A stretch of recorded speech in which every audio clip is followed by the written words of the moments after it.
Hello, and welcome to the podcast. We hope you survived the experience. I'm Pete. I'm Mike. And first thing we want to say, we love all the support from you guys. This is the second time we've recorded this batch of episodes. We took like a month to try and figure out what's going on because neither of us are really computer guys, and audio editing software is completely beyond both of us. So we just want to thank everybody for sticking with us over the difficult month. Yeah, we literally tried a billion times to get the sound playing on the episodes that we had recorded before we finally said it would be much easier and much less time to just re-record this. But they're two 45-minute files. We have been messing around with this for 3 hours. Something about sunk and cost and fallacies. Yep. So here we are, Uncanny X-Men 120, Chaos in Canada. Okay, so this is once again leading directly from the last issue. We've had 5 or 6 issues now where it's just bang bang. Actually, since we started this podcast, every issue is just bang bang bang, except for Warhawk. Yep, Warhawk, and then no, that's pretty much the only one. Yeah, I think ever since Mesmero, we've been on a constant train. Yep, we went from Texas to Savage Land, and then from Savage Land to Japan. And now, here we are in Canada. Oh, Canada. And the first thing we see is the chiseled jaw of James McDonald Hudson, who's now going by the name Vindicator, previously known as Weapon Alpha. And soon to be Guardian. But not yet. Yes.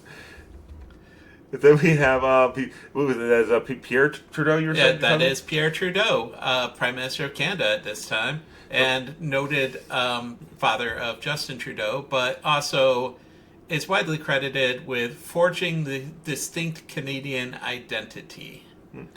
And definitely important to us. This is the second Peter who will be in this issue. We got a Pierre. We got a Piotr. And Jean-Pierre. Yes.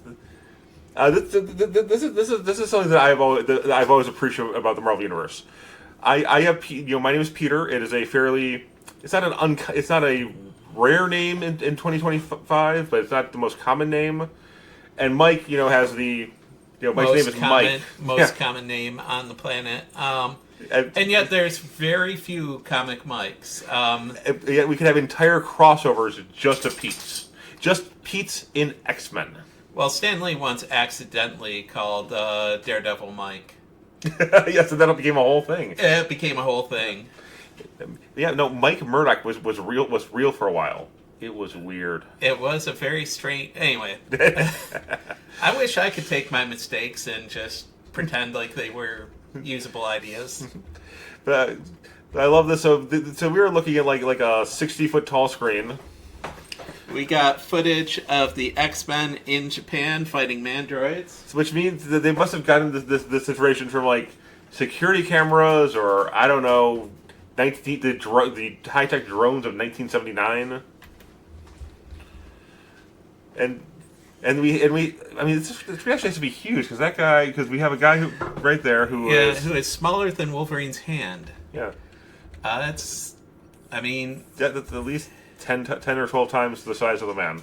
It's it's pretty big. It's bigger than a movie screen, I think. Yeah. And we have a guy, and then we have a console user who's just straight up in the Death Star gunner gear, which seems to be a popular choice among the Canadian military from the couple times we've seen them so far. Canada, who hurt you?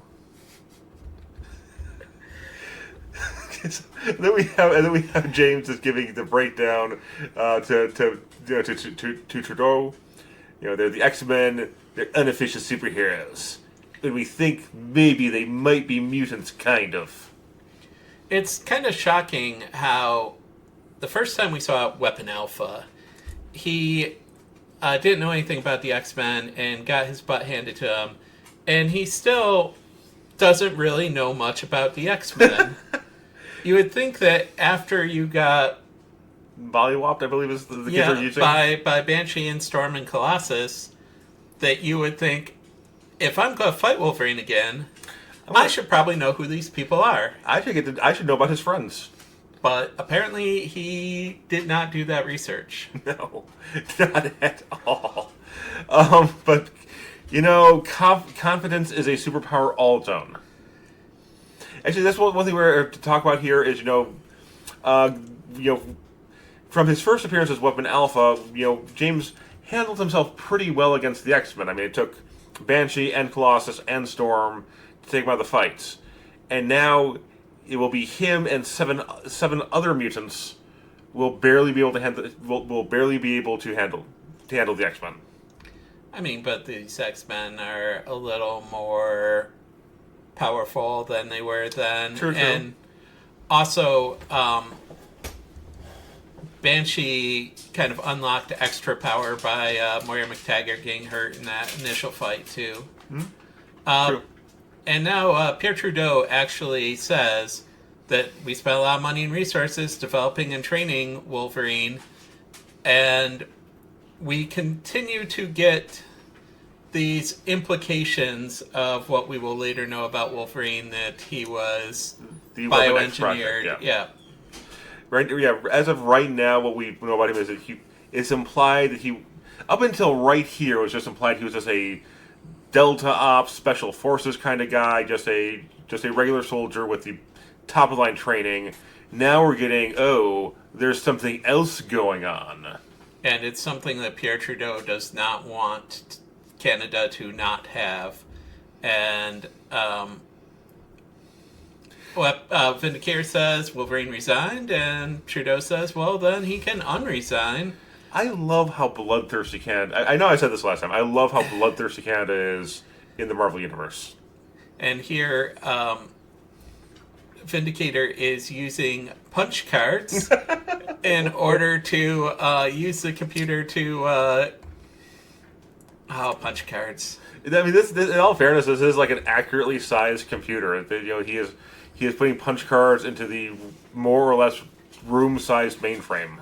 Yep, 1970s. Yep, and then we get our little training montage of Alpha Flight. We have Jean-Paul Barbier, the Olympic and professional ski champion, who is in Jasper National Park, better known as North Star. Dr. Michael Two, young man, staff physician at the Sarcee Reserve Hospital outside Calgary, Alberta. That's Shaman. Corporal Anne Mackenzie, Royal Canadian Mounted Police, records officer. That's kind of like not perhaps the most impressive job. She is the snowbird. And Anne Mackenzie, I think, actually gets the short end of the stick during this period of Alpha Flight. She has the least characterization and the less things she does. But now we have Dr. Walter Lankowski, PhD, former All-Pro linebacker turned professor of biophysics at McGill University, Montreal, Sasquatch. And Jean-Marie Beaubier, a teacher in Quebec, known as Aurora. Now, Mike, one thing I do want to throw out here is you were pointing out Mackenzie, pretty bland character. However, between North Star, Sasquatch, and Aurora, I think it's really easy to say three of the more interesting characters in Marvel, three characters with strong and consistent personalities. Yeah, and, Shaman I'll put into that, too. And I think Snowbird gets more personality later, but at this point, she's just a blonde RCMP records officer. And I do kind of love this. So we have North Star signing autographs. We have two young men, doing doctory stuff. We have Sasquatch, holding a beaker. We have Aurora, having with a slide rule. Wow. Yeah. And like a composition book. Yeah. And then you kind of just have Snowbird looking really intently at something on the ceiling. Yeah, poor Snowbird. Also, side Snowbird story. Part of one of John Byrne's biggest stunts to show how much he didn't like Marvel at the time, when he did an issue of Alpha Flight with Snowbird and a whole bunch of panels that were just white. Yeah, I believe she was fighting Yeti in a snowstorm. Yeah. Yeah. It was just, like, so They're literally just white panels. So, Mike, actually, one thing I do want to make sure we go over here is, so we were talking last time about, you're pointing out that, John Byrne, not the biggest fan of Alpha Flight. No. So John Byrne was really upset that Marvel kept trying to get him to do an Alpha Flight comic because he said, I didn't make these characters to have personalities or histories or depth. I made them to survive a fight with the X-Men, and that's it. And I don't necessarily believe John Byrne on this, but at the same time, he really resisted doing an Alpha Flight ongoing, and then eventually he did it for like 12 issues or so. And spent most of it trying to thumb his nose at Marvel for forcing him to do it. And I think it's less about that he didn't want to do Alpha Flight and more about the fact that John Byrne was, at this point, doing Fantastic Four, doing X-Men, doing Avengers, doing a lot of very high-profile Marvel stuff, and being asked to start up a totally Z-list. Yeah. So here are two of our biggest franchises. Here's a franchise you're bringing back from the dead. Oh, by the way, could you also make a series about a bunch of Canadian randos, because that's going to sell T-shirts. Yeah. So, yeah, John Byrne, I believe, felt that writing Alpha Flight was beneath him and very much made that evident in the first several issues of the title. And I don't dislike my boss enough to... I want to say I wish I could treat my boss like John Byrne treated his boss, but I like my boss. Yeah, likewise. Yeah. Okay, so the X-Men still in Japan. Sunfire is playing as nice as I have ever seen him play with anyone ever. He's shaking Cyclops' hand. He's saying it was great to work with you. Well, he says, I was ... proud to fight by your side. So it takes he has to ramp up to saying something polite. My friend. Thank you. I mean, I did save Japan, though, so, and Cyclops says, hey, if you want to come to the States, stop by. We'll let you use our phone. Flashback to last issue. Point. Starfire just starts shuddering, full body shudders. So they're getting ready to leave, and Nightcrawler notices that they're missing Wolverine. Where is that adorable scamp? Wolverine is trying to make a friend. As we know, he has none. And he doesn't know how to make friends, which is pretty obvious here. He just shoves his... So, Mariko Yoshida? Yoshida? Is she's in her limo. Somebody starts tapping on her window, and just a hand just thrusts in a flower. Yeah. I can see Wolverine going, women like flowers. I'm going to give her a flower. Well, he did try to give Jean Grey flowers in Uncanny X-Men 101. True. When he thought that she was dying in the hospital on her own. And then when he actually got there and found all the other X-Men were already there, he just kind of casually threw out the flowers because he was like, Awkward. And, it's really kind of sweet. Wolverine actually has a smile on his face. I think one of the few times I've ever seen him smile when it wasn't like, I'm going to eat your face. Mariko tells Wolverine he's beautiful. And he tells her that his name is Logan. This is the first time that he volunteers his name to anybody. Yes, there are no leprechauns here to out him. Yep. And it's just, John Byrne, he makes Wolverine look like a handsome little dude. Just living his best life. It's kind of nice. Yep, Wolverine making a friend. And then we get to we have the actual flight from Tokyo, theoretically, to San Francisco. And this plane is owned by lawyer Jaron Hogarth, who is sometimes the employer of Power Man and Iron Fist, and sometimes works with Misty Knight and Colleen Wing. But he's only name dropped here as a excuse to have their own DC-10. Mm-hmm. Yep. So then even while we're still over the Pacific Ocean, over the international date line, the plane starts to get, the weather starts to become dangerous, and they go, the pilot decides, hey, Scott Summers, you look like you've survived a plane crash before. I don't know why they go to him. Well, he did, in fact. Well, Yes. But I think because he's the leader of the X-Men, and notably he's just kind of platonically sleeping with Colleen Wing He's here. platonically snuggled up with her. That is snuggling. Yep, and they apparently have been together nonstop since Tokyo. And the pilot, I want to point out that their pilots are two women, which is pretty progressive for 1979. Yes. Yeah, Heck yeah. And however, this pilot is not sure that they have a problem. Yes, she is sure. But she's kind of phrasing it to him in a way that is not going to disturb Colleen Wing. Mm-hmm. And here we have white panel. Outside of the plane. Yeah. This one makes sense. This one isn't just John Byrne being lazy, because John Byrne drew every panel on this DC-10.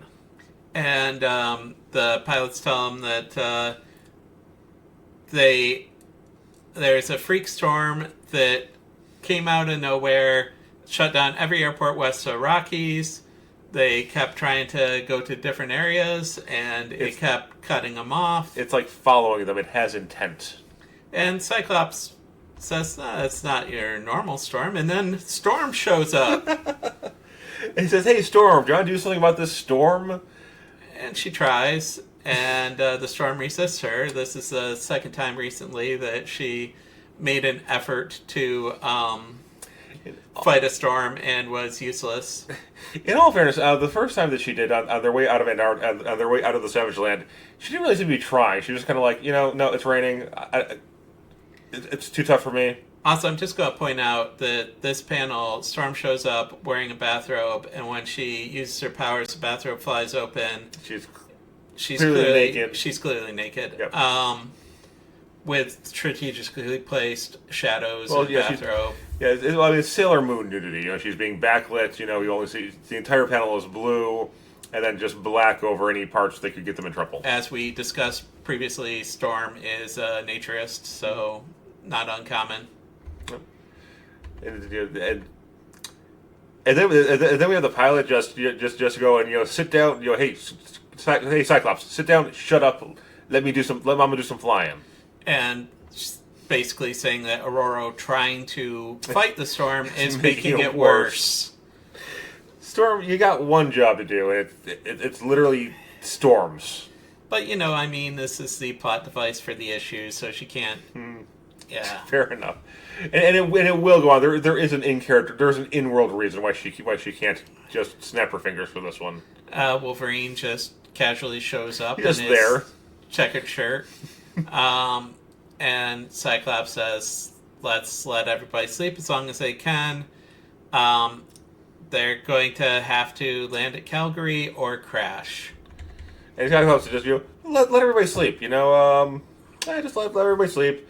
They'll need their energy for when they die.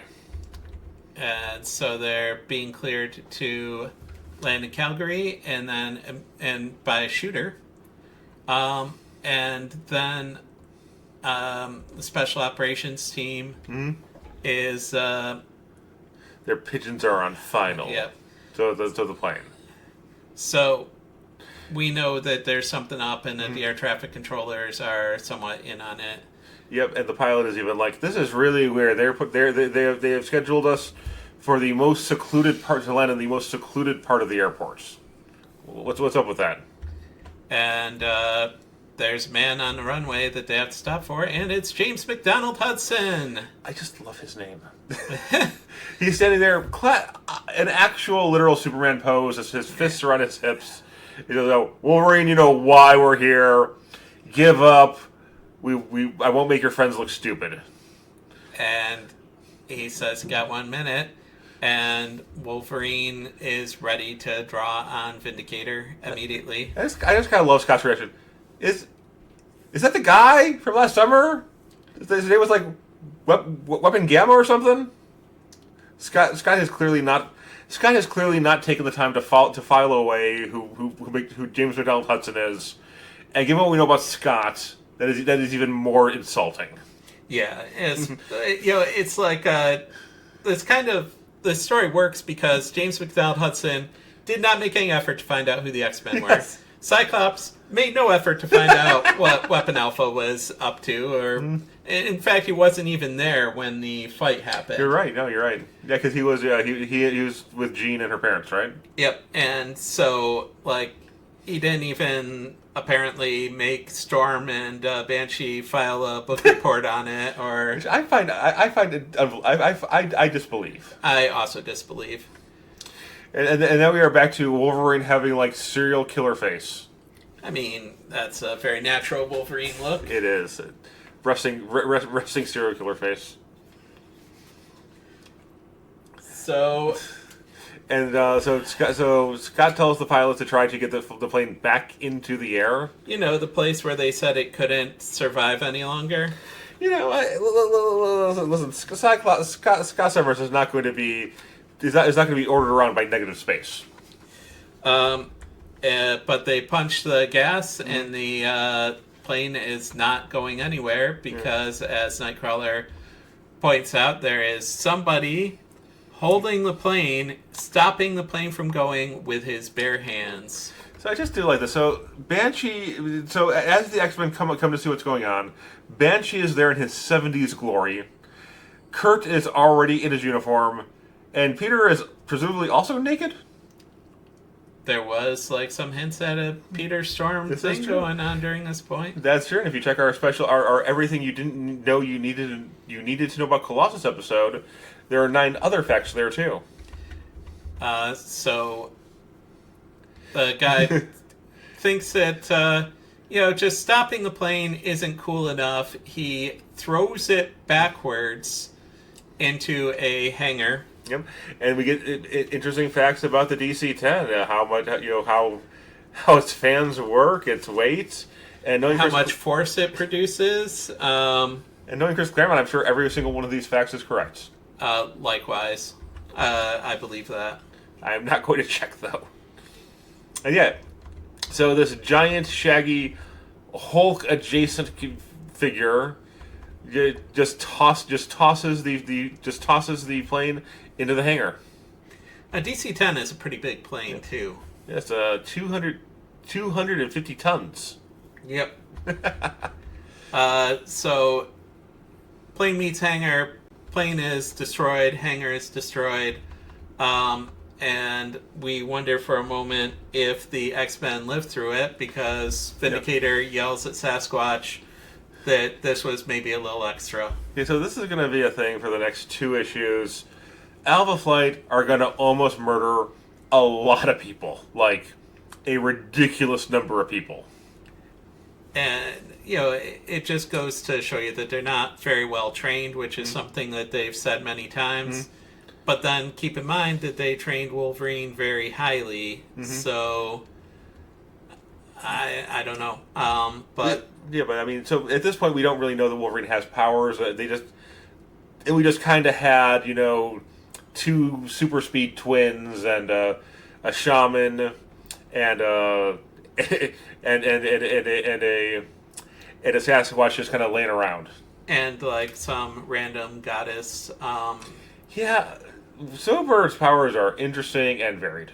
And, she really doesn't come into her own until the Alpha Flight series. Like, even in these couple... Like, in this issue, we see every member of Alpha Flight in action to some degree, except for Snowbird. Mm-hmm. Yep. And then, then James is just like, okay, so, Walter actually is, Hulk adjacent in his power level. He threw a plane into a hangar and destroyed both of them. And he's like, if any of these people died, we're going to be in a lot of trouble. Basically death trap murdering American citizens. Taking out the Prime Minister of Japan's bodyguard. Yeah, and a random New York City cop. Actually, is she with them? I don't think she is. She was in Japan, but I don't think she appeared. I believe she is. I could be wrong, but I believe that. Yeah, I believe that she's going to be with Colleen and the force field wall. Oh yeah, that's right. Yep. Yeah. Never mind. And then now we have the reveal that it was Shaman, Two Young Men, who is the person behind the storm. So this is why Storm couldn't. This is why Storm couldn't stop it. It's because it was magic. It was magic. And back in the day, Marvel had a very strict rule that magic trumped science. And so Shaman says one of the X-Men must have power over the elements. If you had only done some research, you might know that. So this Storm woman, what does she do? So anyway, Storm is creating a mini... Yeah, there's Misty Knight. Yep. Storm is creating a mini blizzard in order to sneak them out to the terminal, and then they'll figure out what they're going to do from there. Mm-hmm. They actually have the entire cast from the plane yet there. So they have the two pilots, Colleen, the X-Men. Yep. That's actually pretty impressive. I kind of like Nightcrawler has this hat down over his eyes. You can only see one of his eyes. Mm-hmm. Oh yeah, it's kind of cool. I've been playing a lot of Shadowrun lately, and that is an awesome visual. Yep.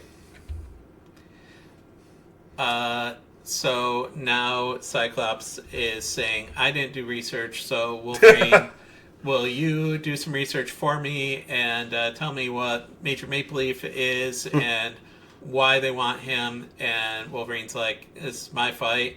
Cyclops is like, I don't think it is because they attacked all of us and busted up our plane. Also, Wolverine, two issues ago, you said if I asked you if you spoke Japanese, you would have told me you speak Japanese. Now I'm asking you if you know Major Maple Leaf. And you're saying, I'm not telling.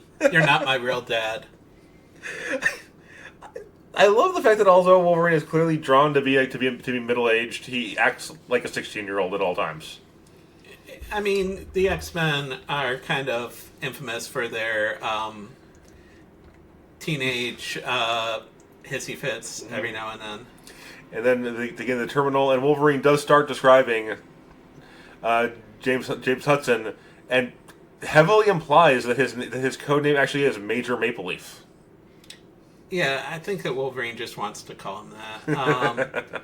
There's also a guy in this panel reading a newspaper that John Byrne has written, Terry Ink This, on it. Mm-hmm. There's going to be a lot of cute little jokes in the next couple issues. Yep. And honestly, Nightcrawler just looks cooler and cooler. Yeah, I love this look of the slung down hat and trench coat. Even in the tiny little silhouette shots, he looks cool. Yep. So they're headed out. Wolverine says he was the guinea pig for James McDonald Hudson and was also a failure because Hudson ignored all the shrinks that said he was an uncontrollable psycho, and Wolverine turned out to be, in his own estimation, an uncontrollable psycho. It turns out the Canadian therapists are good at what they do. And Wolverine again says, "I thought I resigned," but because the only person who was also in this was James McDonald Hudson, I don't know who we're up against. Cyclops decides to split up and to meet up at a concrete tower in the center of the city. He says that they're disappearing after we'll throw them off. We'll throw Alpha Flight off balance, and oh Lord, it will ever so much. Yeah. So, Nightcrawler teleports 7 miles in 3 jumps. He's pretty excited about this because he is, getting better and better at teleporting now that he remembers he can do it. And, he sees Calgary, and he's like, this doesn't look like much, but what city is when you're in trouble. Recalls his origin story from Giant Size X-Men #1, where he was being pursued by villagers trying to burn him at the stake. And here we have him being interrupted from his reverie by North Star and Aurora. Kids, we gotta talk about the elf on elf violence. That'll be funny. That'll be funny like 100 episodes from now. Yeah, but not funny yet. So Nightcrawler gets enveloped in pure elemental light, and then Northstar punches him in the face. Now, technically speaking, Northstar and Aurora have basically the same costume, so you wouldn't know which one it was. That's a big old hand. And also, who is more likely to punch any given person in the face? Northstar. Northstar is likely to punch anyone in the face at any time. And Aurora even says that she hopes he isn't hurt, that she doesn't like hunting her own kind. Which, is really kind of bleak yes, that is exactly what is going on here, and that is the most terrifying way to phrase it. Yes. So, we now get a little background on Calgary, because John Byrne lived there at the time. The Calgary Tower. And it is a sprawling, young, vibrant metropolis made up not of old and new, but of new and very new. And some of the X-Men, even though they said to split up, there's 4 people going into the Toronto Dominion Mall. Toronto Dominion being the name of a bank in Canada. We were at first confused. Why are they going to a Toronto mall? Yes. But it's the Toronto Dominion Mall. And apparently every city in Canada, more or less, had a mall called the Tower Dominion Mall. All of them had a tower that was very much like the CN Tower. Canada had very specific ideas of what cities should have. Yeah, I'm from outside. I'm from outside Detroit. And Mike lives outside Detroit. So, to the best of my knowledge, so I was looking this up. I'm like, okay, so this is like saying the Austin Mall in outside of Detroit, in downtown Detroit. But no, apparently what it is that Canada decided it liked specific buildings and so built them everywhere. It's a nice building. And now here is the most 70s thing we will see in this comic book: Banshee smoking his pipe indoors. And not just that. We also have a lady behind him with a leather fringe coat on. The 70s were a decade. They were definitely a decade. And I believe this is macrame plant holders here, too. Oh, Lord, they are. This is... If anyone asked, select a comic panel that most represents the 70s, it would be this comic panel. And Banshee's just in here saying, boy, I hope we can disguise Storm, but the fact that she has shock white hair is like, has Amazonian stature, and it is always basically a goddess. It might be kind of hard for her to blend in. And he says with her height and her hair, what he also doesn't mention is that we don't see an awful lot of black people here either, but apparently it wasn't appropriate to point out the lack of ethnic diversity in Calgary at the time. Yeah. And then we have Banshee smoking indoors, talking about how bad it is and how it might it might continue the permanent damage to his throat. And he considers retiring. Here comes Storm wearing very 70s clothing. It's a lot of purple. Those boots are definitely boots. Yeah, and then I do love the fact that we have, so it is, it's Storm, and is that Colleen? That's Colleen. On the other side, it's the person who's running the shop who's just... I love it. You look great in this. Buy it. Yeah. I love it. Can I ring it up now for you? And you'll need this in every color. And Banshee isn't sure how he feels about it. I'm maybe not so sure. Yeah. And he's talking about how it looks great on her, but he's used to seeing her in significantly less clothing. And she even says, I feel smothered in all of these clothes. She sort of is the tallest person there, isn't she? Yep. And she also reveals that she's never cold. Yep. And so here is talking about James McDonald Hudson.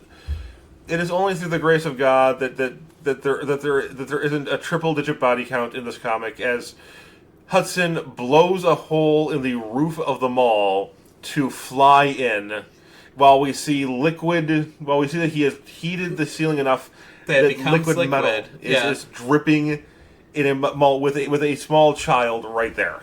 And like the civilians are like What trying to get out of the way. It's a madman. There's like molten metal, and a guy just flying past, and he's like, and he's actually thinking, maybe I shouldn't have endangered all those lives. But he kind of turns around and blames on them by saying like, well, people here aren't used to super types. They're scared of us. Not, I endangered the heck out of a bunch of people, but more of like, it's on them. It's on them. They should be used to having superheroes. and then we just have him charging over towards. We have him charging over towards Banshee, and Banshee goes, "Hey, you're the guy that tried to murder my girlfriend." And attempts to sonic scream and fails. Almost coughs his throat out. Ooh, and then we have. And then we have, Storm going, hey, you know what? Maybe I would have let it go if you had ambushed me one time. But, no. I am in my cool maxi skirt, and I'm going to punish you for ruining this moment for me. Notably, Storm has actually already changed her clothes from the previous scene. Yeah. She's now in a white blouse and a kneeling skirt, as opposed to the monstrosity of violet that she was wearing. McDonald Hudson actually is considering calling a doctor for Banshee because he sees that he's injured. But Storm comes into this situation and believes that Banshee is injured because of Vindicator. And then she just shoots him through the mall, through a wall, into another wall, and through the large hallway, but in the mall. Yeah, she is not taking it from our friend Mr. Hudson. Don't mess with Aurora. And then we have this woman. I just feel bad for this girl. She was just pointing out, you are destroying my store. I pay rent on this. And, fabric doesn't tend to last flash flooding very well. No, it's famously bad at that. And the lady is, pretty she's freaking upset out about her store. And the insurance claims that she's going to have to make. Colleen takes a moment to say, well, I knew Storm was powerful, but I did not know she was this powerful. I'm a woman who's really good with a sword. My partner has a robot arm, and she's a freaking god. Robot arms are pretty cool. They are, definitely. And McDonald Hudson decides to leave because he says that he can't take on Storm alone without destroying the entire mall. He's okay with having destroyed a section of it, but he doesn't want to destroy the entire thing. And then we have our one panel break per issue, which again looks great. John Byrne knows how to do them. Yep. And we have Hudson talking about how monologuing about how he wanted this to be Wolverine's job. So apparently he wanted to put Wolverine in charge of Alpha Flight, which. Yeah, Mike is making this look. Has this look on his face right now of pure fear. If Alpha Flight is a little too rough around the edges because they're led by Hudson, imagine Wolverine destroying entire cities. A man who has no friends. Well, he has Mariko. Well, now he does, but he previously was friendless. And Scott is looking up in the air at this. He's going, I recognize that energy trail of the one energy trail in Calgary. I'm kind of puzzled by this, though, to a degree, because Colossus is like, yeah, I recognize it. That's Major Maple Leaf. But how distinct can energy trails be? I don't know. It's I think it's just because there's the one in the province. Yeah, I mean, I think that even if he doesn't recognize that particular energy trail, it's fair to say that because we've seen Hudson here and because we see an energy trail, it likely is him. Yep. And Storm is afraid that that Vindicator has found Storm, and he has, but he's also decided to not continue. Yeah, see, I can't decide if I think that Colossus is saying, "I'm afraid for Storm. I think he's found her," or "I'm afraid for Guardian. I think she's found him." I would put my money on Storm here, and I would put my money also on her continuously saying how much she promises not to kill while she kills him. Well, yeah, I can't wait until we get to the Mutant Massacre. Oh, it's one of the best X-Men stories. But anyway, now we switch to Wolverine. Walking through the rough part of Calgary. And Cyclops admitting that he's underestimated Alpha Flight, that they clearly are all also mutants, and that Alpha Flight probably has something similar to Cerebro. Well, I mean, actually, they have a guy in a battle suit. They have the twins who are mutants. Shaman actually is a shaman, right? Yep, and a Snowbird goddess. is a goddess, and Sasquatch is a research He's thing Hulk-adjacent. gone wrong. Yeah. So as Wolverine's going through a bad part of town, I should point out that there's a sign on the store behind him that says simply "Smut." Yes, smut, smokes. The advertising in the city is very clear. Very, very on the nose. And Wolverine talks about how he used to hang out with someone named Cracklin' Rosa, who runs a, in quotation marks, social club in this area. And as he's thinking about the fact that he hung out with someone who really sounds like a prostitute, I'm not saying that in a negative way. That is a social club. The thing I can think of as social club in quotes would be a bordello. Yep.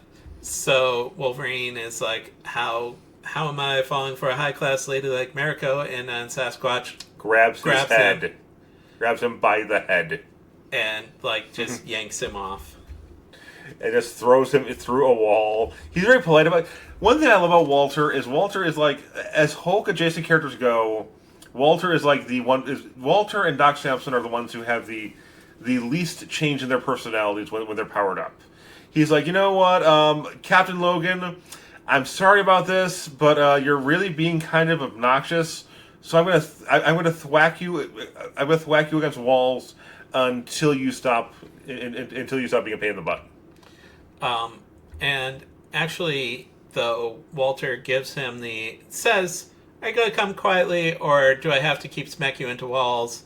And doesn't give him a chance to respond, and just assumes that the answer is, "I have to keep smacking you into walls." I mean, in all fairness, that is the right answer. I mean, Wolverine, right? Yeah. You just stop smacking him against walls and let him give him a chance to cut off your hands. So, Banshee and Storm reconvene with Cyclops and Colossus, and Banshee says, "I don't know where they went." Cyclops says Colleen and Misty are calling Jaren Hogarth to get some legal help. Meanwhile, we're going to find out what's going on. What kind of legal help do you get in a situation like this? You know, a Canadian paramilitary group has targeted us because our buddy quit working for the Canadian military. Cyclops says Wolverine and Nightcrawler are still missing. I have to figure they've been captured. We didn't start the fight, but we're gonna finish it.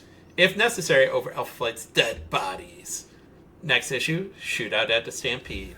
I like this issue. This is I like it issue. too. I like the build-up. I like that we don't truly see much of Alpha Flight, with the exception of James McDonald Hudson, who we have already seen. So they're still kind of a mystery, but we know that they can take out Wolverine. We know that they can throw airplanes. We know that they can create storms. I think it's really well done. I think so too. I do want to say that in this issue, once a year, all comic books had to put a notice in them talking about how many copies were printed. So this issue had 264,965 issues printed. The average of the preceding 12 months was 282,634. And of those, 113,000 were delivered through the mail in subscription services. And now 30,000 issues is considered a success. Right, and at this point, X-Men was just starting to be considered a success. Yeah. The 200,000 copies, that's okay. You know, it'll do for now, but it's not what we expect out of you long term. Mm-hmm. But, yep, so that's Uncanny X-Men 120. Can't wait to see the shootout at the Stampede with more Alpha Flight fun. Okay, I'm Pete. I'm Mike. We hope you enjoyed the podcast.